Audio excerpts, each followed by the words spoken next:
Hello and welcome to the Raptors Show, powered by DoorDash on Sportsnet 590 The Fan. I'm your host, Will Lou. A reminder, we are back in the studio and streaming live once again on Sportsnet's YouTube channel, Monday to Friday between 2 and 3 p.m. And this is Wednesday, which means Alex is not here. And that means I will be doing it solo. And but as we do every Wednesday, we have Vivek Jacob of Raptors.com. Vivek, what's going on? Nothing much, man. Are we reviewing the United game or previewing the Liverpool game? We'll definitely review that exciting United game. 1-1 draw versus Burnley. I genuinely think you guys are playing better, but oh my God. It's tough.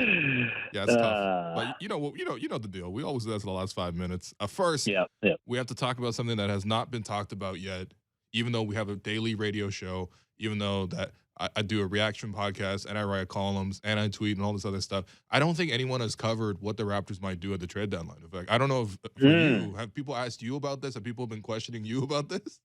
No, I mean, man, this is a rapidly developing story, apparently. Yeah. Okay, let's just, look, I might be a little tired of talking about it, but clearly people are not tired of hearing about it. So let's go through this. And I thought, look, because I'm a little bit tired of talking about specifically, like, should this trade work or this trade work or this trade work? I thought about it in a different way, just because for my own sanity, I thought about it in terms of let's try to reverse engineer sort of what the Raptors front office might be asking themselves outside of like, hey, does this trade work or not? Let's look at some of the needs of the team. Let's look at some of the long-term prospects of the team and try to figure out where they might be going in terms of the trade deadline. Obviously, we had Bobby Webster in a press conference yesterday. Notice you did not ask him about the African Cup of Nations results as you did with Precious and Pascal, but anyway.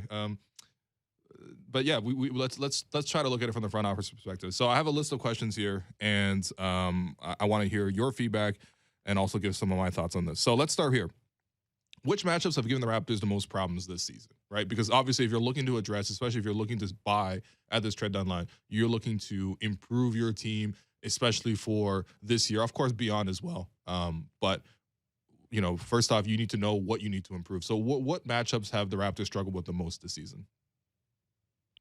Well, I think in terms of matchups, it's hard to look at just because there's been times where, for example, they've gone up against the Milwaukee Bucks and the Bucks haven't been the Bucks, right? But I think obviously if you played them in the playoffs, that would be a big problem. I think in terms of things that have presented a problem, it's going up against a zone defense, and Miami has probably gone to that often enough where you look at that matchup and say, yeah, they have caused problems. You look at the shooting that they have across the roster, that causes problems. We haven't even seen Kyle Lowry in that matchup, so I think that's something that would be a concern. I look at Cleveland with their size. Obviously, we only got the one proper look because the game in Cleveland, the Raptors had a skeleton crew for that one. But the game that we saw in Toronto, we saw the issues that Jared Allen and Evan Mobley can cause, and obviously Kevin Love is having a great renaissance season. So I think that would be a really interesting series. It's pretty much, the problems that we've known, right? Size and the lack of shooting. Yeah. And by the way, I think that is a really productive way because, I broke it down even more granular in terms of like, the Raptors have lost, 23 times this season. But especially this year in particular, there's so many different segments, right? I mean, for the Raptors specifically, there were losses that are just frankly useless in terms of the two Pistons losses. I don't think that tells us anything. The two Portland losses, I don't even think tell us anything really. A lot of these teams aren't even going to be in the playoffs, or they were COVID related, like that Cleveland game where they, played in Boxing Day in Cleveland with Utah and Chris Boucher as a number one option. Like, that's not telling you anything, right? So there's already out of the 23, I'm going to say the OKC loss is useless because they're not going to play OKC. 2 Detroit losses are useless. 2 Portland losses are useless. Indiana's useless because they're clearly going to tank this year. Washington is not going to make the playoffs. Bradley Beal's out for the season. That actually may or may not help them this year based on just sort of how Bradley's underperformed. But let's be real. Obviously, teams can guard that team much better if Bradley's not around. In any case, Raptors beat up on Washington quite a bit. And that was the home opener where they scored like 80 points and Goran Dragic started. So that's already useless. Cleveland, the Boxing Day is useless. And even Philadelphia, I think, is useless. The game right after that because the team was still coming off of COVID. A couple of guys just came out of the protocol, but they still had a lot of players missing. Fred, for example, right? So let's just throw those out the window. Let's throw out the no Pascal losses, right? And there's a lot of those, right? Boston, Dallas, Chicago. Like, clearly, with Pascal playing the way he is right now, and if you assume that he's going to be healthy and continue to this level, which I don't think there's anything unsustainable about what Pascal's doing right now, those are useless too, right? So, and then you have a couple of those Pascal recovering from shoulder surgery losses, which, again, I'm not trying to make excuses, but clearly he was not at the same level then when he first came back from shoulder surgery as he is now in the last 2 months or so. So you're going to dash out a couple more losses there. So really what I'm looking at in terms of like the most telling losses to me in terms of evaluating the Raptors as a playoff team as of right now is Golden State. They lose 119 to 104. Brooklyn in overtime, they lose 131 to 129. Phoenix, most recently, they lost 99 to 95. Miami, they lost 104 to 99. Dallas, 102 98. And Chicago, 111 to 105. And now 4 of these losses are very recent with most of the core intact. I would say Gary wasn't in some of these games, but ultimately speaking, those are the games that I'm looking at. And, you know, especially because some of these are more in recent memory, like, you know, did you see a common trend between how the Raptors lost against Phoenix at Scotiabank or how they lost against Miami or Dallas? Because this was during the stretch where, you know, they were playing essentially their 6-7 man rotation, and Nick was really going for it. And it seemed like the Raptors were in all these games, but maybe towards the end, that's where they ran into some issues. Yeah, no, I agree with that. I think that's really important to point out. And, you know, I think obviously with Brooklyn, you know, there's a talent disparity there, regardless of what goes down in the next couple of days with regards to Ben Simmons and James Harden. I think that's just going to be tough to overcome if Kevin Durant is healthy. Looking a little bit beyond that, I think one thing that does interest me is sort of a potential Philly matchup. And you look at the way Joel Embiid's playing right now. Obviously, there's every case that can be made that he is the MVP. I think even watching that game against the Phoenix Suns last night, the way they played, they're right there. I mean, when you can play at that level with just shooters around him, I think it speaks to where he's reached as a player. I think he's making plays on both ends. And the Raptors are going to have to find a way to match up with him. And obviously it's going to be by committee, and you're going to throw different bodies at him. And then beyond that, I think that's where the Raptors will feel like they have their advantages, right? And I think, ironically, when you look at that game against Philadelphia at home, where Pascal had just come back and Chris Boucher has a big game, both those guys took a lot of confidence out of that game. Yeah. And we've kind of seen them on a roll since then. And I genuinely, you know, maybe it's the good vibes from the championship season, but they probably feel like they can beat that team. And so there are a couple matchups that you get that in the first round, you're thinking, okay, you know, you'll be all right. You look at Chicago, I think that's a team without Caruso and Lonzo Ball, you say, yeah, there's a chance. But with those two in the mix, I think it'd be really difficult. But in terms of matchups that I would like, it'd probably be Philly or Cleveland. Yeah. And I'm you know, the Cleveland piece is actually very interesting because I do want to see this current version of the Raptors versus whatever this current version of Cleveland is. Obviously, they made some deadline acquisitions with Karis LeVert, so I'm still curious to see how that all works out and what form they ultimately take. But I definitely want to see how those two teams, you know, play because they've only played twice, and one of those games, you know, Pascal was recovering. Yep. And the Raptors are pretty familiar with matching up with Karis LeVert. We saw that sweep against the Nets in the bubble. Yeah, that's true. Although that was a little different, but still, you know, I think they can recycle a lot of their game plan there. I'm more curious to see how they guard, like, you know, how they score against that team. I think the Raptors could probably guard Cleveland, but Cleveland's defense obviously is quite elite. Now, in terms of like, if you look at where the Raptors are vulnerable, right? Like, let's just say right now, the signs that we can tell with the team right now. What are some of the weaknesses on the Raptors that we can see right now that the front office should be looking to or might be looking to address with the trade deadline tomorrow? So, I mean, in terms of addressing a weakness, I think they've found a workaround for Fred VanVleet in terms of backing him up with the minutes that they're giving to Pascal at the point. Scotty Barnes playmaking a little bit, Delano Banton working his way back into the rotation. So initially, that was something that I was really concerned about because my mind goes back to 2015 and when Kyle Lowry was run into the ground, and then in the playoffs he had nothing left in that sweep against the Wizards, right? And I was like, that's the last thing you want to do to Fred VanVleet going into this postseason. But I feel like they're finding a way to work through that.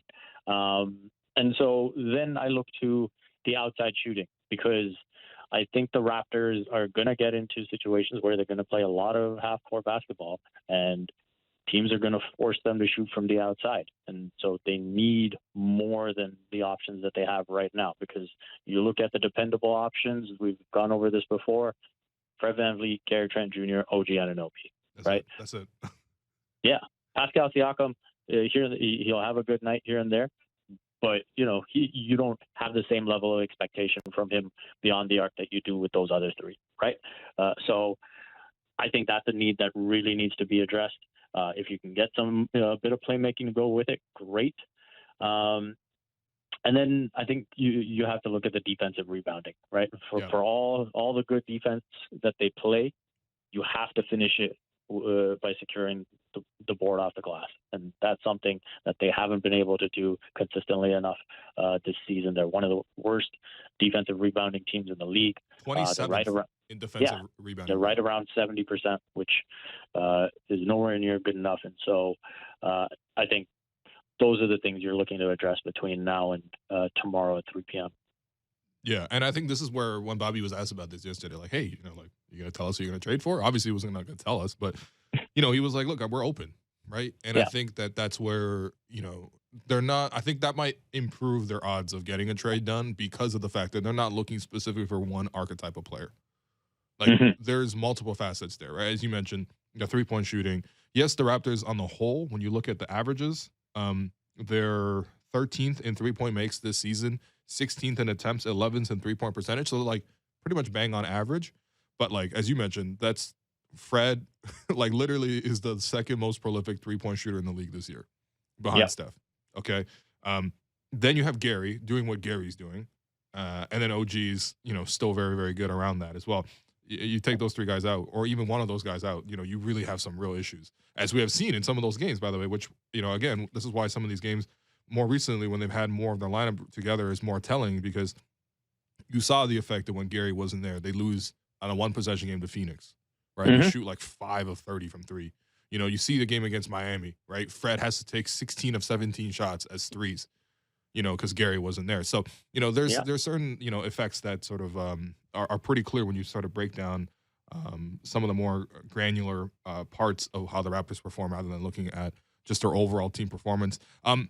I think the other thing that's really interesting to me is like which part right now is not a problem for the Raptors, but may become a problem in the playoffs. And the reason I ask this is because I think 2017-18 for the Raptors, the year they won 59 games, is a franchise record in terms of how many wins they had in the regular season.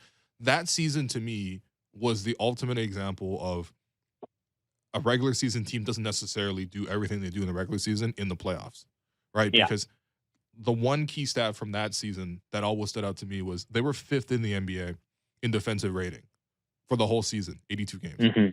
They go into that, the next portion, when you got to win the next 16, they only played 2 series, obviously get swept by LeBron. They were dead last out of all 16 playoff teams that year in defensive rating. So clearly their defense held up in the regular season, but wasn't able to hold up under scrutiny under different matchups. So is there one thing right now where the Raptors may not look vulnerable on paper, but come playoff time, that could become a real issue depending on the matchup? Yeah, I think with the nature of the playoffs, what I would look to is their ability to get out in transition. Right now, they're second in the league. 18.6% of the time, they're able to create transition opportunities. And when you think of the playoffs, the way the game slows down, the tempo of the game, teams are going to be in their half-court offense. How often are you actually going to be able to create those live ball turnovers and get out and create those transition opportunities? That's something that I will be paying attention to. And frankly, on the other side of it, part of why it's such a big advantage is because they are so good in limiting transition as well. They are the best in the league at limiting transition. So That comes down to a combo of their offensive rebounding and getting back. And I just think in the half-court nature of the playoffs, where teams maybe, they won't even look to get on the offensive glass as much. They'll have players back. And so you won't be able to have a numbers advantage. You won't be able to get out as much. I think that's something where now if you're forced to play in the half court even more, that creates some real problems. Yeah, that's exactly what I was looking at too. Is that I trust the Raptors defense. I think really the only thing for me is like I do see that like specific matchups. I don't know what the Raptors are going to do. Like with Embiid, no one's going to stop Embiid, for example, right? We know that. Even when the Raptors had Marc Gasol and Serge Ibaka and Kawhi and, Pascal, like, like no one's going to stop Joel Embiid. But the key to like slowing him down and keeping him in check is you need two things. One, you need really great help defense around him, double team him from different parts of the floor, swipe at the ball, force him to pick it up, force him to reset. The Raptors actually have that portion down pretty well, with what Fred can do as a help defender, with what Gary can do as a help defender, Pascal. These guys could, these guys can come over and help. The other issue, though, is, and maybe the more fundamental part is, you need a huge body to at least hold Embiid in place for like 2-3 seconds before that help can come. And that's the issue where the Raptors don't have that block, because that's what Mark did, right? Mark can, if Embiid wanted to face up, Raptors weren't double teaming as much because, he had more options to pass to. It's more risky doubling a guy facing up because they can make the passes a lot easier. They can see the rest of the floor. When he was backing down, especially on the baseline, that's where the Raptors always send help for Mark. At least Mark can sort of like hold Embiid, though, right? Keep him on the perimeter, make him shoot the jumper. Back then, Embiid wasn't shooting the jumper nearly as well. Plus, he had a stomach flu or whatever. So there was many factors that went into that. But the key thing is the Raptors don't even have that other block, right? Whether you're talking about, Chris Boucher trying to hold his position against Embiid in the post, whether it's Precious trying to hold his position in the post, that's a problem. That's a huge problem. And the same, and I guess like Giannis is the other part that's more concern to me. Although with Giannis, he likes to start his moves on the perimeter. So the Raptors have done a great job of walling him off. Obviously, the Raptors have swept the Bucks this season 3-0. I'm less concerned about that matchup, but the Embiid matchup is something I'm concerned with. But quite honestly, I look at most teams in the East. Most teams don't have the requisite piece, like those two pieces, to stop Embiid. I don't think most teams in the NBA even have that. So. Yeah, and that's where, depending on if the Raptors don't do anything, you have to look internally and say, in that series, Khem Birch becomes really, really important, right? Like, he doesn't have the size of, some of the giants that we talk about in the league, but he has the strength. He is as strong as they come. And so I think, if you have a guy like him who can buy you that little bit of time, when Embiid's on the block, to get that help involved, I think that's where, you can swing those possessions just ever so slightly in your favor. Yeah. I guess the other portion to look at is also just like, if we look at just the team construction, right? Like, so we know where the spots are where the Raptors have the least depth, right? I would say they have, like, by position, their center position is the weakest. I think that's quite clear. But they actually have many centers. There's just none of them are standout, clear-cut starting level centers. That's why they start without a center. Right. Where they have the least depth is clearly in the guard positions. Fred is the only point guard, although the depth there is less of a concern when Pascal's around, because clearly he's elevated his point play to the point where you don't need to put a point guard out with him. Like, he can still be effective, right? So that's less of a concern. But shooting guard, it's Gary and then nothing else. Right. That worries me. So that's where, again, if you're looking at some of the Raptors' issues in terms of the offensive creation, to be honest, offensive creation is the easiest skill to find in guards. Yeah. There should be abundance of these. So that's where I think the Raptors should definitely use some help there. And, I think I've been pretty consistent on this. Yes, I think the Raptors can get a center. I think especially for different matchups, even just for scenarios where, you don't want Precious closing out in the fourth quarter because he's not shooting the free throws well, or you worry about him, his ability to make plays for you in really, really tough games, right? Especially his finishing. You worry about Boucher because yes, he's effective in two big lineups, but as the only big, we've seen him also get taken advantage of. So I think upgrading at center just always makes sense. Period. But That's where, though, the more likely move is you get another guard. You get a third guard. That's the thing that's been missing for the Raptors all season. I think really to wrap up this portion, before we just move on to some of the rumors out there right now in the rumor mill a day before the trade deadline, is just if you look at the bigger picture of what can the Raptors do to get that next disgruntled star, if they were going to make the next Kawhi trade, right? Do they have the pieces for that right now, in your opinion? And honestly, do they even necessarily need to? Because with Pascal emerging with his play like this, with Scotty Barnes just waiting in the wings, maybe they don't necessarily even need to, prepare for that style of trade. What are your thoughts on that? Yeah, I think that's a really interesting point that you hit on, because if Pascal is at this level and you look at the way Scotty Barnes has progressed over the course of the season, Bobby Webster saying, hey, this guy seems to grow week to week, right? And sometimes game to game. And if he can continue that trajectory, if he's at the level that you need, if he's, say, for example, at an all NBA level in a couple of years, then you have that star, right? And you've got talent all the way through the roster, where you could potentially have, between Fred VanVleet and Pascal Siakam and Scotty Barnes and OG Anunoby, you could potentially have 4 top 50 guys in your starting lineup, right? And I think that becomes a position of strength for the Raptors. Now, one thing that sort of gets tossed around is OG Anunoby's name. And I think with him, it's easy to sort of put him in there because, we kind of, by default, we go to the guy that isn't maybe as important. We become prisoners of the moment, right? Like last season when Pascal was struggling, all of a sudden the conversation becomes, okay, how can OG become the number one guy? Now Pascal is back in his role and doing his thing, and it becomes, okay, what can we get for OG? But I think we saw just how valuable OG Anunoby is when he was out with the hip pointer. And you talk about depth, and all of a sudden when you're losing those OG minutes and you're going to Svi Mykhailiuk and Yuta Watanabe, and the drop-off is staggering, right? Staggering, yeah. Yeah, and then you see OG come back, and over the past week, defend everyone from Vucevic to DeRozan to Jimmy Butler, gets minutes on Bam. Like Trae Young, 2 blocks. Yeah, exactly. So his value is immense to this team. And again, being that third guy, being that fourth guy is just a tough thing to do offensively, but I think he's really rounding into that. And so I think the Raptors are right in sort of, we've seen reports out there that they're not looking to do anything that touches the top 5, that starting group.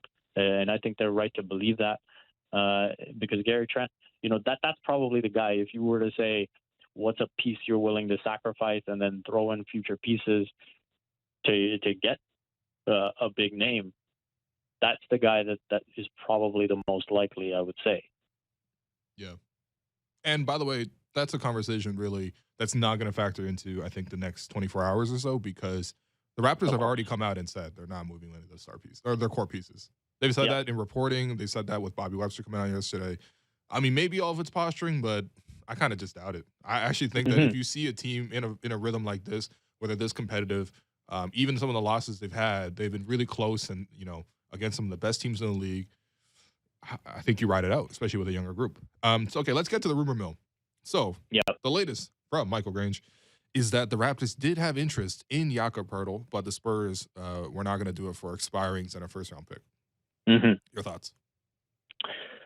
I mean, I guess it depends on where the Spurs are at. Like, obviously, they're kind of in that weird in-between, right? And they've got DeJounte Murray, they've got pieces like Jakob Poeltl, Vassell, and so I think they have to figure out which way they want to lean. If they want to stay in the middle ground, then that's what it is.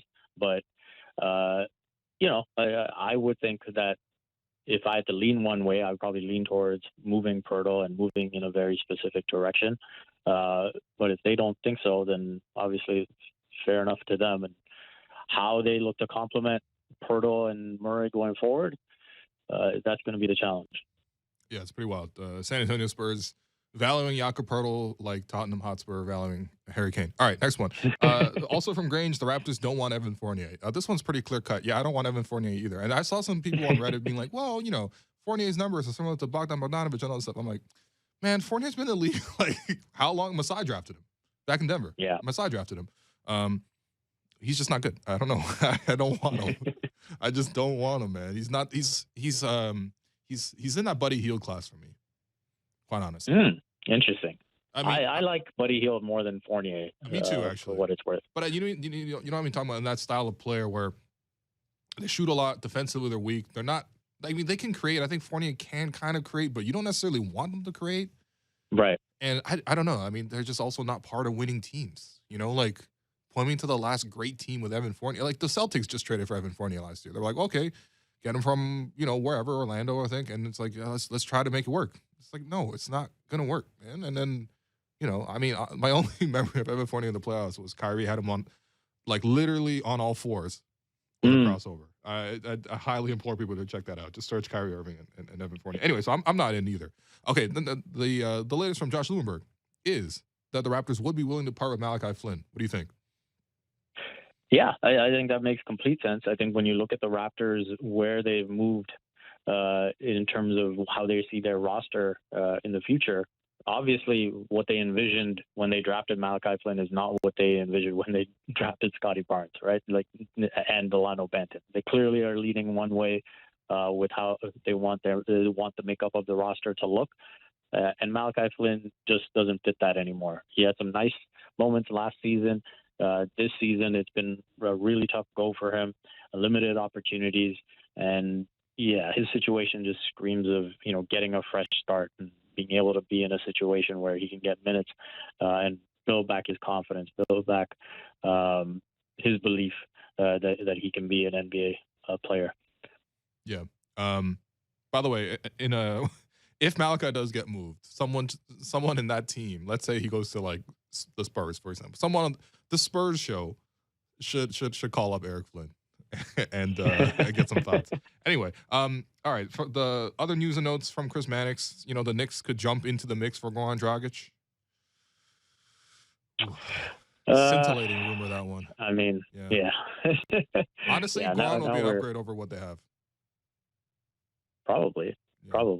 Yeah. I mean, it's kind of ironic. Like Goran keeps talking about, or at least the reports are out there that Goran wants to be on this competitive team that's a contender or whatever it is, and it's like, well, who are the teams that are really trying to stick their neck out for him, right? And so I think it's going to be interesting to see how the next 24 hours or so plays out. But yeah, right now it kind of looks like slim pickings. Obviously, the one name that we haven't mentioned is Danilo Galinari. I think he's a piece that has maybe not been as impactful as the Hawks would like this season. You had their GM saying earlier that, put it on him and maybe he should have moved some players out or, maybe not even renewed some contracts, but that's the situation they're faced with now. And hopefully, he feels like he needs to right some wrongs. And if that means that Gallinari is available, I think that's a piece that the Raptors would welcome with open arms if it's a fair deal. Yeah, my only concern there is he's old. I know what he can't do. Obviously, defensively, he's big, I guess, but like he's not obviously mobile. In a weird way, I know the Raptors need guards, but he effectively is a guard based on what you can do with him offensively. Basically, just station him at the top of the floor.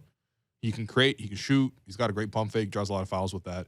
And Masai has traded for Danilo in the past with his first ever move in the NBA as a top exec in the Carmelo deal. The last one, before we wrap up, Kings, very interested in moving Harrison Barnes. This is from Chris Mannix. However, the Kings are clearly in win-now mode, so they want a win-now piece for Harrison Barnes. I don't see the Raptors giving the Kings a win-now piece because I think the Kings would ask for, well, I mean, they would. I don't even think there's a trade to be made, quite honestly. The Raptors don't have an expendable win-now piece, is my thinking. I mean, it's incredible what win-now means with the play-in tournament, right? Like the Kings are 20-36 as of today.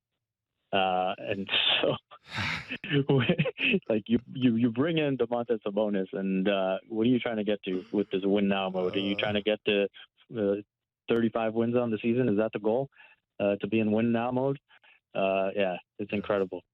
Yeah, they're tough, man. If I didn't know any better, I would think the Kings are managed by Brian Colangelo because this screams 2011 Raptors to me. This is the Rudy Gay trade all over again. All right, Vivek, we've actually run out of time for once to talk about soccer. I know Alex is celebrating at home right now. This guy's giving the Tiger Woods fist pump. But yeah, we've spared you from having to recap that United 1-1 draw against Burnley. Fireworks. Yeah, there Much you go. appreciated. Vivek, appreciate you. Keep doing what you're doing, and yeah, we'll have you on next Wednesday, as always. Of course. Thank you. All right, I think that's a good spot for us to take a break. I'm your host, Will Lou, and you've been listening to The Raptors Show, powered by DoorDash on Sportsnet 590, The Fan.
Welcome back to the Raptors Show on Sportsnet 590.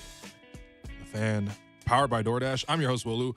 I am joined by Raptors 905 sideline reporter and host of Raptors Today, Savannah Hamilton. Savannah, how you doing? I'm good. How are you, Will? I am doing great. I have got all the trade talk that I need to out of the way today, so just excited to do 2 more hours of this tomorrow. Sav, how are you doing? Hey, it's a good conversation. Yeah. I'm good. I'm good. Life is good. I can't complain. The Raptors 905 are on the road right now, so I finally get a bit of a break. That's right. That's right. But, they are pretty good. Like 12-4 on the season.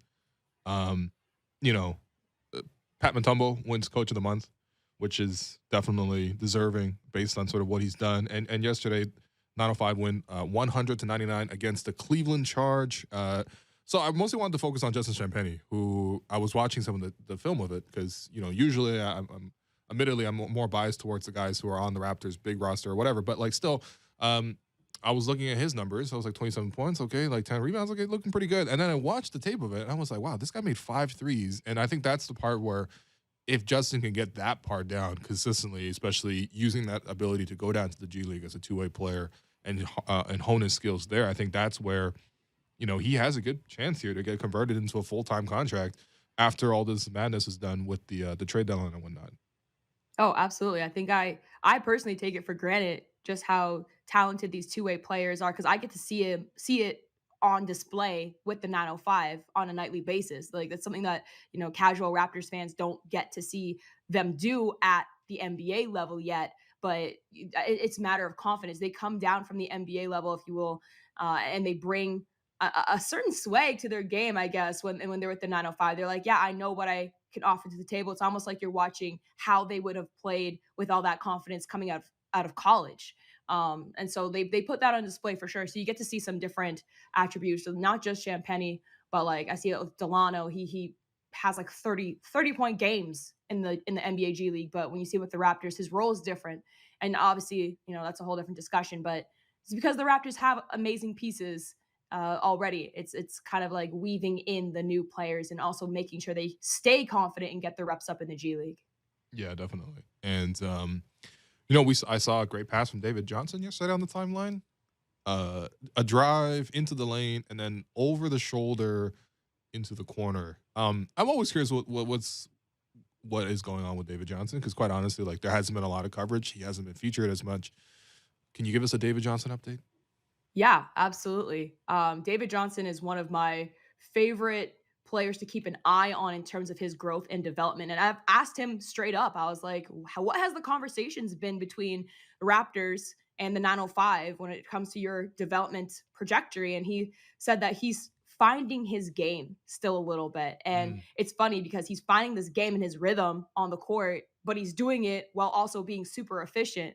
So it's almost like he's trying to carve out his spot while also dropping 17, 18 points a night and shooting super efficiently. He's over 50% on a few games this season. And he's been just huge. And he's also had a bit of a rough streak this season and coming back from, I believe it was a calf injury. And then he got hit right away with COVID. And so we haven't got to see him. You're right. He hasn't been in the limelight at all compared to his counterparts being Delano and Champagnie. But, I've talked to Coach Mutombo and he said that he's so excited because he's so willing to learn and to grow into the Raptors system. And has a really great head on his shoulder. And having talked to him, like he's the most humble guy that you'll talk to as well. So I think he's developing. And I think by the end of the 905 season, we might be seeing a real potential player here for the Raptors. Yeah, I hope so. And I think that the Raptors clearly believed him, right? Like they took him in the second round. They signed him to the two-way thing. And it's just like, obviously not everyone's path is linear. And I would really hope for him to come through because already this rookie class, when we're going to look back on it, I think Scotty's obviously a long-term piece. Delano, I'm pretty sure, will be re-signed in the offseason. He's a long-term piece for me. I want to see Justin converted into a two-way deal. I liked what I've seen from him. And if David can also come through, like that would be just quite stellar for what the Raptors got out of that wasted season in Tampa. Okay, let's pivot to the All-Star weekend. So there's some news here from the Raptors perspective. So obviously we know that Fred VanVleet's going to be competing in the three-point shootout. The rest of the participants were officially announced over the I guess Tuesday, I think it was announced. But yeah, Trae Young, Zach LaVine, Karl Anthony Towns, CJ McCollum, Desmond Bane, Patty Mills, Luke Kennard, and of course Fred VanVleet.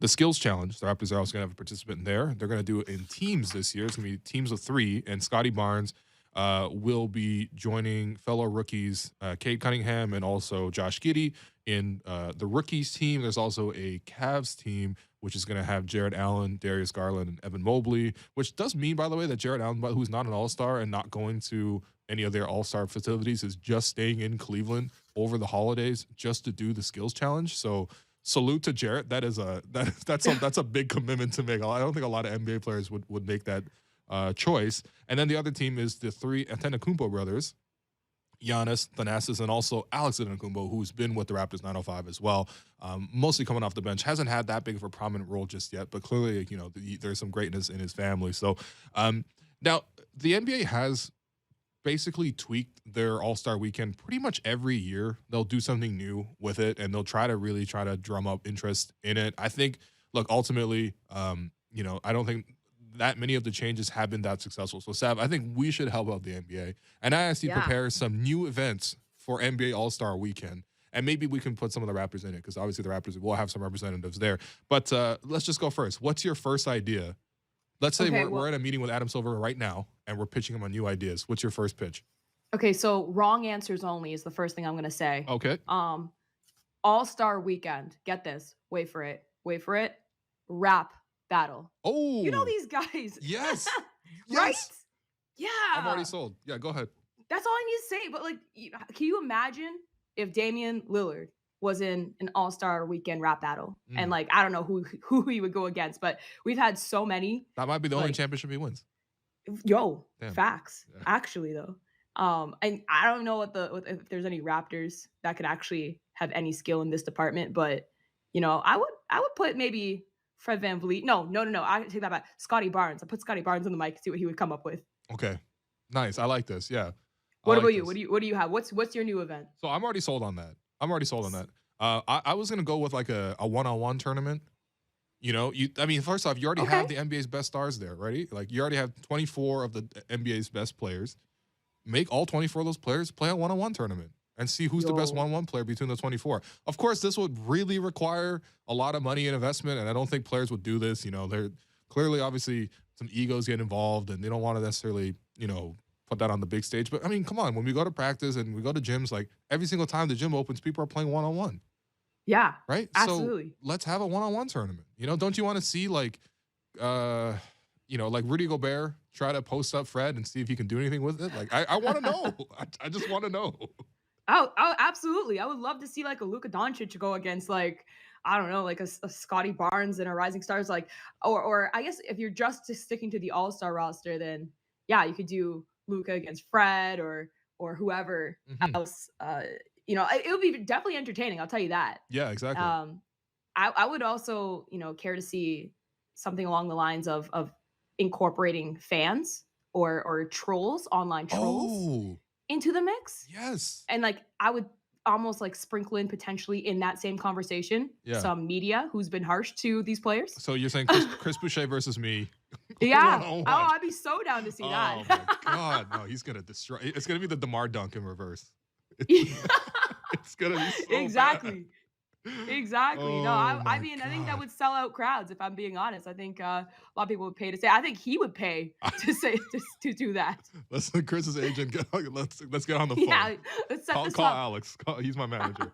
Okay, that's really good. Okay, what's your next improvement idea for All-Star Weekend?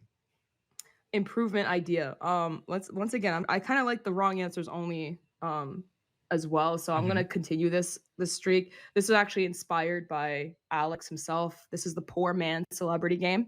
Oh, okay. It's the media game. So all of us. Yes. Yep. You want to see Toronto Shams versus media. Woj?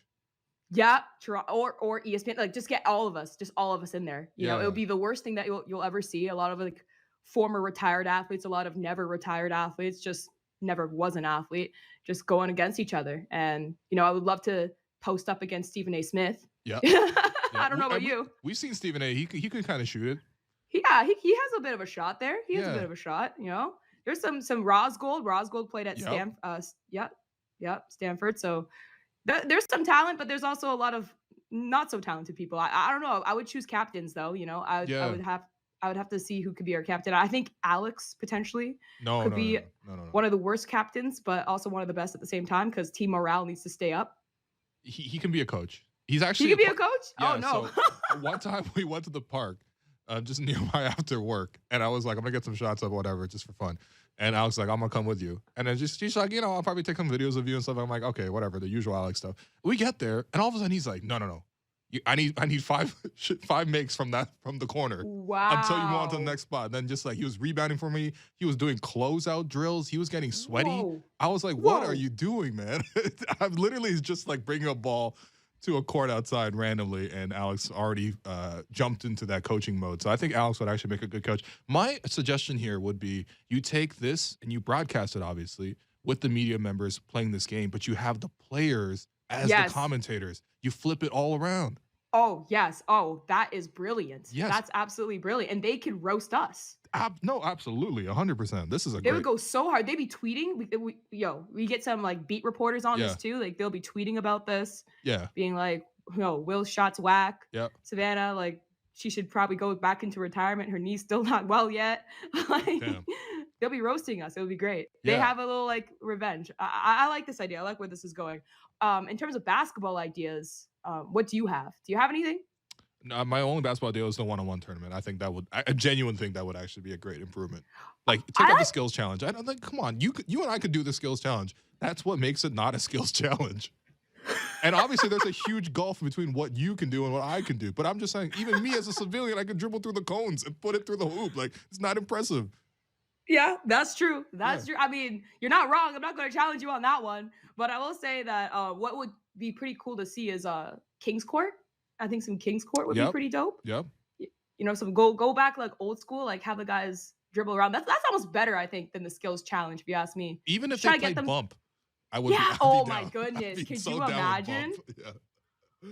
That would be ridiculous. That Take- would be Yeah, we take it back to gym class essentially. All right, my next idea for All-Star Weekend for the players is a card game, like a card game tournament. I know this is like, me and Alex always joke about the gambling thing or whatever, but yes, that's what I want to see is the players, because they're what always playing card cards. game?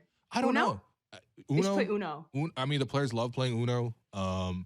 They love playing spades, like all sorts of games, really. Like, I mean, I don't know if they play, poker, but like, just I want to see a players card tournament. And mostly, I just want to Yo. hear the players wired up, mic'd up. For this. Yeah. And Yeah, no, they have to absolutely be wired up for that. Mhm. Yeah. No, I think that you get sponsors on that too. Yep. They'd have individual sponsors depending, and you have like the cameras kind of facing their back so you could see the cards that they're holding, and we could all be like, no, that's the wrong card to put down, or Exactly. they'll get very competitive, especially if it's Uno. Like I feel like a lot of these players with their families even they play that game. Yeah. So that would get very, very. I would argue that would get more heated than an actual basketball game. I agree, because most of the best like NBA stories are about card games on flights and the results that come from that. Good, Very true. Good and bad, mostly bad. All right, Sav, your last NBA All-Star Weekend improvement idea. So I think what would be dope would be a 3-on-3 tournament, but we almost like a Dancing with the Stars type thing. You get an athlete from a not basketball sport, so a non-basketball sport. So you say you get like a Serena Williams to go and join. I don't know, Giannis and Fred. Just put those two names out there, and then Interesting. you have to make sure they have like a minimum amount of touches, like so it's not actually like a glorified 2-on-2. Yeah. And yeah. Yeah, so it's Ooh. almost like celebrity game, but like let's shrink it down and make But it with the players. 3-on-3. I like that. And I think there'll be tons of celebrities, like top tier celebrities, who'll be interested in this. Right? Don't you want Oh, to see Drake absolutely. and Fred run a pick and roll? Oh, Drake would be a ball hog though, eh? Yeah, of course, yeah. Oh yeah. Drake, you wouldn't even tell the difference because they're twins, right? Yeah. Well, you'll tell the difference based on how the jumper looks. But I like this idea quite a bit, actually, because I do like the celebrity game, but I don't like that it's always celebrities. I like obviously former like players are in the game, and they put WNBA players in there too, which I feel like is always an insult to WNBA players. Like, why are they here? Like, Yeah, I've never been a huge fan of that, to be quite honest. I've never been a huge fan of seeing WNBA players in the All-Star active celebrity ones. game. Like if retired ones, absolutely. But like we're Yeah, talking sure. about active athletes playing in that. Like imagine if just like they asked NBA players to do it, they would, I mean, Yeah, at least exactly. NBA players No, have you good make a sports great about point it. there. Yeah. Yeah, if active NBA players who didn't make the All-Star game were asked to be in the celebrity game because they're popular or whatever, like think about like Derrick Rose or something like that. Mm. You know, that's a bit of an insult. So yeah, I agree with that. You know what would also be interesting, real quick, Yeah. would be seeing like our NBA executives also suit up for a game. Maybe this is like a coaches and executive front office game against each other, Yes. or like even if we can make the 3-on-3 game, like only coaches and assistants like go against each other in the top 8 teams. This is basically my last idea here. Is instead of not instead of actually, I don't mind the players doing the 3-point shootout and the skills challenge. I want to see coaches do the 3-point shootout and the skills challenge, and mostly because you see these clips all the time in open gym of Nick Nurse taking jumpers, and we know Nick, tore it up in Iowa. All right, he might still have 3-point records in Iowa from the 80s and 70s that we don't know about. But I want to see the coaches get involved. I want to see coaches settle their beef. Like, don't you want to see Nick Nurse versus Mike Budenholzer? Yes. Like, if Dwayne Casey was there. Oh my God, yes, yes, that's the main event actually. Get the gloves out. Just get the gloves out. They're not even playing basketball anymore. They're not playing basketball. Some physical game, that one. Yes. Okay, so look, we have some incredible ideas. We should send this whole segment, Alex, I know you're listening in the background. Send this whole segment to Adam Silver, please, along with my official complaints about some of the missed calls in the Raptors-Hornets game where they won comfortably by 15 points. Sab, before we go, actually, I wanted to get your thoughts on also a trade that just happened in the NBA. Obviously, a lot of things happen just like, even over the course of the show these days. So a Canadian guard, Nickeil Alexander-Walker, was traded from – well, he's already traded once. He was already moved as part of the CJ deal from New Orleans to Portland. In a separate deal today, Portland moves Nickeil to the Utah Jazz for some seconds, and Joe Ingles, who is unfortunately out for the season. Hopefully his knee's okay because that injury looked really bad for him. But what did you think about just the idea of Nickeil developing in Utah? I think that's a good spot for him to land. Like I know Utah is a winning team. They got a lot of guards, but they have shown an ability to develop players, and I think Nickeil has a lot of talent, even though he hasn't necessarily shown it at a consistent level just yet. But what do you make of his opportunity there? Yeah, I like that. Like, this is kind of breaking news to me, but I really like the fact, because I heard that about the trade the other day where he was, he moved. But to see him in Utah now, I feel like that's actually a pretty good fit for him, because you're right. They do develop talent. They have a program that, they don't have like the highest turnover rate. I would say that they're not like completely just having guys in and out all the time. Like they kind of have a bit of a development system there. And I think that there is opportunity for him to really shine because, alongside their center, like Rudy Gobert, like, yeah, you got like Donovan and you have Clarkson and everything. But I think there's definitely opportunity for him to learn in that system, especially under Donovan. But, also goes to show you that there's need for younger talent there too. And I think he could have a good opportunity to make the most out of his minutes. I think he might even find more opportunity to see more floor time as well. Yeah, and I think Jordan Clarkson is a guy that his game reminds me of a little bit, and he learned directly from Jordan. So, all right, Savannah, thank you for joining us on the show. As always, that does it for us today. I'm your host, Willu, and you've been listening to The Raptors Show, powered by DoorDash on Sportsnet 590 The Fan. Make sure you find The Raptors Show wherever you listen to podcasts and subscribe, and please rate and review our show. As a reminder, we are back in the studio and streaming live on Sportsnet's YouTube channel Monday to Friday between 2 and 3 p.m. Also, as a reminder, we will be doing the show from 2 to 4 tomorrow, an extra hour because of the trade deadline, which is scheduled to take place tomorrow at 3 p.m. So thanks again to our guests, Vivek Jacob and Savannah Hamilton, to our board producer, Derek Brandale, to Jennifer Rolnick for helping us behind the scenes with the YouTube stream, and I will talk to you tomorrow.